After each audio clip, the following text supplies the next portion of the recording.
आज हम कंपैरिजन करने वाले हैं भारत के राफेल और चीन के चेंगडू J-20 के बीच में। हम आपको बताएंगे इन दोनों में से कौन सा लड़ाकू विमान है बेहतर।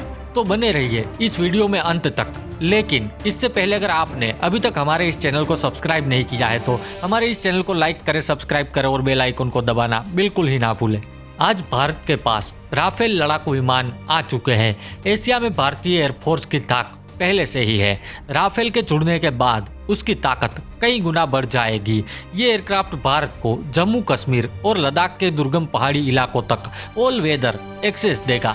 चीन और पाकिस्तान के साथ लगती सीमा पर इसकी तैनाती से भारत का एयर डिफेंस सिस्टम पहले से कहीं ज्यादा मजबूत हो जाएगा।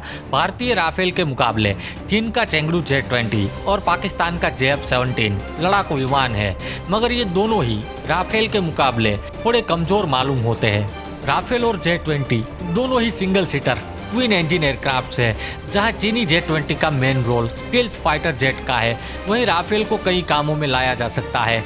चीनी J-20 का यूज दुश्मन पर नजर रखने के लिए करते हैं और राफेल को निगरानी के अलावा शॉर्टेज और अटैक में भी आसानी से यूज किया जा सकता है। राफेल को भारत की जरूरतों के हिसाब से मॉडिफाई किया गया है, जो इसे चीनी J-20 पर थोड़ी बढ़त देता है।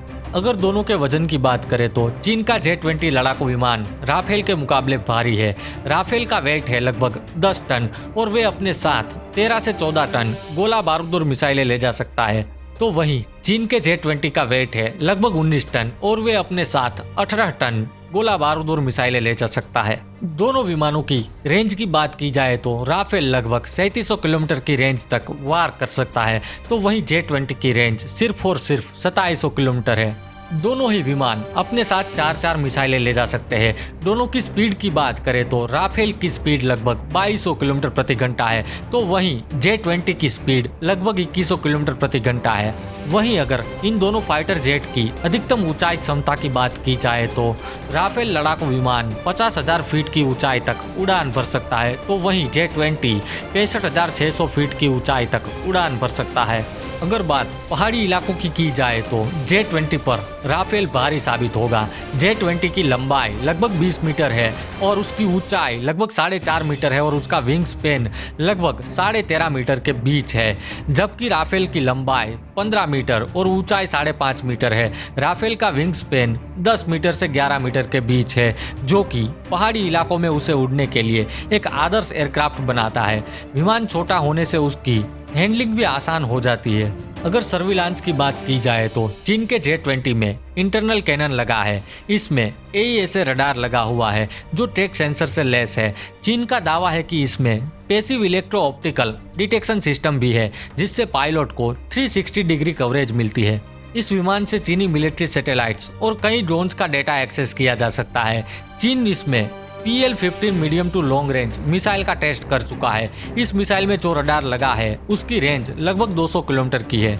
इसके मुकाबले भारत का Rafale beyond visual range missile से लैस होकर आएगा, यानी कि बिना टारगेट प्लेन को देखे ही उसे उड़ाया जा सकता है।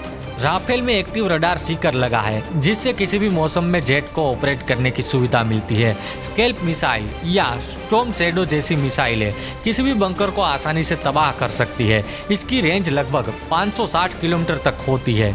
और अगर राफेल की सबसे बड़ी खूबी के बारे में बात की जाए तो राफेल परमाणु हथियार ले जाने में भी सक्षम है और ये परमाणु हमला भी कर सकता है, जिससे राफेल J-20 से कई बेहतर लड़ाकू विमान साबित होता है। तो ये थी भारत के राफेल और चीन के J-20 के बीच में कंपैरिजन। फिर मिलेंगे देश और दुनिया की ऐसी ही नई खबरों के साथ, तब तक के लिए गुड बाय।